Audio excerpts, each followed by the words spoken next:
राहुल गांधी एक एमपी को धक्का लगा, मेरे ऊपर गिर पड़ा और मैं नीचे गिर गया। किसने धक्का मारा? राहुल गांधी ने? हाँ, राहुल गांधी ने। राहुल गांधी ने धक्का मारा? राहुल गांधी।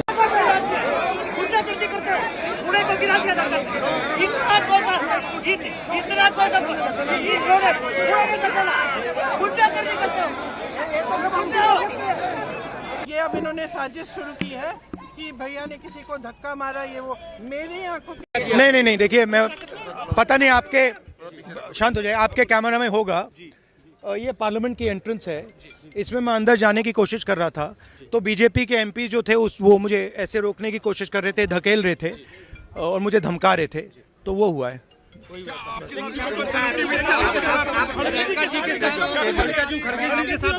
नहीं, देखिए हाँ किया है मगर ठीक है, कोई मतलब धक्का मुक्की से हमें कुछ होता नहीं है, मगर ये एंट्रेंस है पार्लियामेंट हाउस की और हमारा अधिकार है अंदर जाने का, और बीजेपी के जो मेंबर्स हैं वो हमें अंदर जाने से रोक।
भारतीय जनता पार्टी वाले के लोगों को ये समझना चाहिए कि जो सिद्धांत बाबा साहब अम्बेडकर ने दिए और जो संविधान की संरचना बाबा साहब अम्बेडकर जी ने करी, देश उन्हीं सिद्धांतों पे, उन्हीं के विचारों पे आगे बढ़ेगा। और जिस तरह से बाबा साहब का अपमान आज जब हम 75वीं संविधान दिवस बना रहे हैं, इस उपलक्ष्य में हुआ है, तो ये निंदनीय है। हम चाहते हैं कि भारतीय जनता पार्टी वाले इसके लिए माफी मांगे। जिस तरह का बयान आया है, बीजेपी की डिमांड्स क्या है? सम्मान जो है वो हमने ही दिया, भारत रत्न हमने कहा, उनके मेमोरियल बनाए। समाजवादी सरकार में भारत रत्न मिला था। कांग्रेस पार्टी माफी मांगो, माफी मांगो, माफी मांगो, कांग्रेस पार्टी माफी मांगो, माफी मांगो, माफी मांगो, माफी मांगो, माफी मांगो, माफी मांगो, माफी मांगो, माफी मांगो, माफी मांगो, माफी मांगो, माफी मांगो, माफी मांगो, माफी मांगो, माफी मांगो, माफी मांगो, संविधान के हत्यारों माफी मांगो, माफी मांगो, माफी मांगो, संविधान के हत्यारों माफी मांगो, माफी मांगो, माफी मांगो, अम्बेडकर का अपमान नहीं सहेगा हिंदुस्तान, अम्बेडकर का अपमान नहीं सहेगा हिंदुस्तान, अम्बेडकर का अपमान नहीं सहेगा हिंदुस्तान, अम्बेडकर का अपमान नहीं सहेगा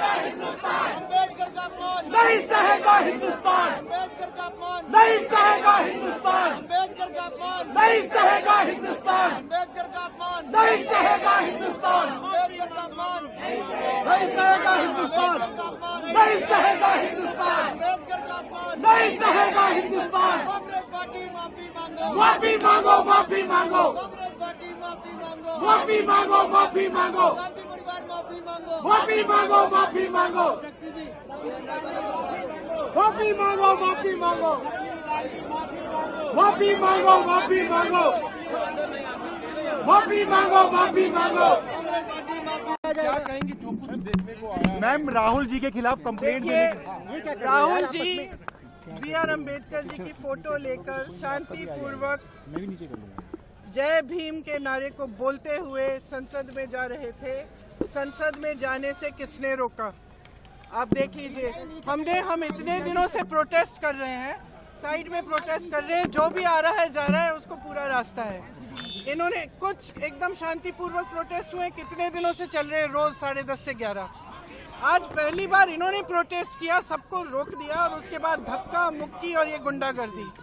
और अब सिर्फ अमित शाह जी की खाल बचाने के लिए ये अब इन्होंने साजिश शुरू की है कि भैया ने किसी को धक्का मारा, ये वो। मेरी आंखों के सामने आप सब ने देखा होगा, खड़गे जी को धक्का मार के जमीन पे गिराया, उसके बाद एक सीपीएम के एमपी को धक्का मारा, उनके ऊपर गिरे, खड़गे जी के ऊपर।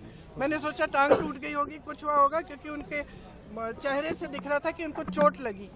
फिर हमने कहीं से कुर्सी ढूंढ के हम लाए उनके लिए। अब आप खुद ही देख रहे हैं, यहाँ पे रोज खड़े हैं, हम रोज प्रदर्शन कर रहे हैं 10:30 से 11। आज तक कुछ नहीं हुआ है, ये सब साजिश है।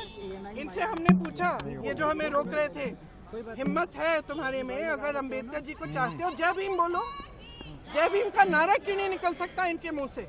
ये कह रहे सर पैसेज दिया, नारा क्यों नहीं? कौन सा पैसेज? आपने खुद देखा, हमारे सामने सारे खड़े थे और हमने कुछ कहा भी नहीं। हम सिर्फ अपना नारा लगाते रहे, सिर्फ अपने संविधान के लिए लड़ते रहे। अगर आप सोचते, अगर इस देश की जनता सोच रही है कि ये लोग संविधान की रक्षा करेंगे, अगर आज भी इस देश की जनता किसी भी कंफ्यूजन में है, तो कंफ्यूजन दूर हो जाए। इनकी असली जो भावना है वो निकल गई अमित शाह जी की बातों में। इनकी असली भावना आज आपको दिख गई यहाँ पे, जहाँ पे ये हिंसक भावना रख रहे हैं। इनके मुंह से जय भीम निकल भी नहीं सकता। मैं इनको चैलेंज करती हूँ बीजेपी की एमपी से। यहाँ प्रोटेस्ट कर रहा था तो leader of opposition Shri Rahul Gandhi ji बहुत क्लोज प्रॉक्सिमिटी में आके, I also did not feel comfortable, अच्छा नहीं लगा। फिर वो ही स्टार्टेड शाउटिंग। ये ऐसे नहीं होता है, क्योंकि हम लोग प्रोटेस्ट जब करते साइड में कॉर्डन ऑफ करके इस सिक्योरिटी पर्सनल से वो जाने के लिए जगह बनाया था, तो हम लोग वहाँ प्रोटेस्ट कर रहा था। वो आके बहुत क्लोज प्रॉक्सिमिटी में, वो ऐसे थ्रेटनिंग पोज में। ऐसे नहीं है कि हम खुद को प्रोटेक्ट नहीं कर सकते, लेकिन वो नियम नहीं है, एक तरीका नहीं है संसद का। तो इस आज जो हुआ है बहुत दिल दुख हुआ है, अच्छा नहीं लगा। ऐसे नहीं होना चाहिए, क्योंकि एक संसद को एक रिस्पेक्ट देता है, एक हिसाब देता है। हम लोग कोई आता है तो हम लोग बैक जाते हैं, साइड करते हैं। तो ऐसे हम लोग जब प्रोटेस्ट कर रहा था, आगे आके वो ग्रुप में था, तो आगे आके ऐसे थ्रेटन करना वो अच्छा नहीं लगा। आज एसटी हूँ, नागालैंड से हूँ, और ये महिला संसद के साथ जो है वो अच्छा नहीं लगा, इसलिए मैंने कंप्लेन भी दिया है चेयरमैन को, उसके प्रोटेक्शन सीख करके। We strongly condemn it. Just a minute. We strongly condemn it. बाबा साहब भीमराव अम्बेडकर जी पिछड़े, दलित, वंचित, शोषित और जमीन पर रहने वाले लोग, गरीबों के भगवान हैं, और भगवान की तरह उन्हें हमेशा सम्मान किया, भगवान की तरह पूजते हैं। आज भी गाँव-गाँव आप जाएंगे तो उनके कैलेंडर होंगे, उनकी तस्वीर होगी, उन्हें लोग पूजते हैं। भारतीय जनता पार्टी के वो लोग हैं जो पिछड़ों से, दलितों से, आदि आबादी से, आदिवासियों से, अल्पसंख्यक से और खासकर पीडीए के लोगों से नफरत करते हैं। पीडीए के लोगों का हक छीना है, पीडीए के लोगों को उन्होंने दूरियां बनाई हैं। पीडीए के लोग ही भगवान मानते हैं बाबा साहब अम्बेडकर जी। मैं विधायकों को धन्यवाद देता हूं कि बाबा साहब के सम्मान में वो इस तरह निकले। सर अमित शाह ने जिस तरह से मतलब रास्ता ब्लॉक नहीं था सर, लेकिन उन्होंने जबरन धक्का मार के अंदर घुसे, एक सांसद गिरे, 3-4 सांसद गिरे, उसमें षडंगी जी को भी धक्का हुई, राजपूत जी को भी धक्का हुई, दोनों बुरी तरफ गिरे और षडंगी जी लहूलुहान हुए, उनको चोट भी आई। लेकिन सर राहुल गांधी कह रहे हैं, कांग्रेस के सांसद वीडियो जारी कर रहे हैं, कह रहे हैं कि हमारे साथ में धक्का मुक्की की गई, बदसलूकी की गई, इसीलिए हमारी षडंगी जी को चोट आई, स्टिच लगी। मुकेश राजपूत अभी बेचारा आईसीयू में भर्ती है। इसीलिए वार्ता करने का एक विशेष कारण है, कल रात को कांग्रेस के तमाम नेताओं को, हमारे सांसदों को, हमारे पदाधिकारियों को, विपक्ष के काफी सारे लोगों को, कांग्रेस के ऑफिशियल हैंडल को एक्स की तरफ से एक ये मेल आया। आजादी का 75वां साल, संविधान का 75वां साल ये देश मना रहा है, इस पर गहन चर्चा हो रही है। उस चर्चा में बीजेपी के नेता और इस देश के गृह मंत्री बेहद अपमानजनक बातें कर रहे हैं डॉक्टर अंबेडकर के लिए, बाबा साहब के लिए जो बातें कर रहे हैं वो अक्षम्य अपराध है। उसके लिए उनसे देश माफी की उम्मीद करता है। देश ये आशा करता है कि वो माफी मांगेंगे अपने इस अक्षम्य पाप के लिए और उनको बर्खास्त किया जाएगा उनके पद से।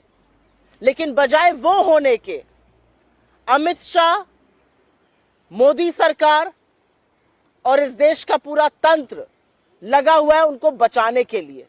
अमित शाह ने अक्षम्य अपराध किया, बाबा साहब अंबेडकर का अपमान करके सदन के अंदर। उनको बचाने के लिए खुद मोदी जी उतर आए मैदान में, और जब उससे भी बात नहीं बनी तो उन्होंने ट्विटर, मतलब एक्स जो प्लेटफॉर्म कहलाता है, उसको निर्देशित किया कि उनका जो वीडियो है वो उल्लंघन करता है देश के कानून का और उसको प्लेटफॉर्म से हटा दिया जाए। लेकिन ट्विटर ने हमें लिखकर यह सूचित किया है कि अभिव्यक्ति की आजादी के तहत एक्स उसको नहीं हटाएगा, क्योंकि उसने किसी कानून का उल्लंघन नहीं किया है। हमें जानकारी देने की पारदर्शिता के अंदेशे से उन्होंने हमें यह मेल भेजा है। आप क्यों एक्स को निर्देशित कर रहे हैं आपका वो वीडियो हटाया जाए?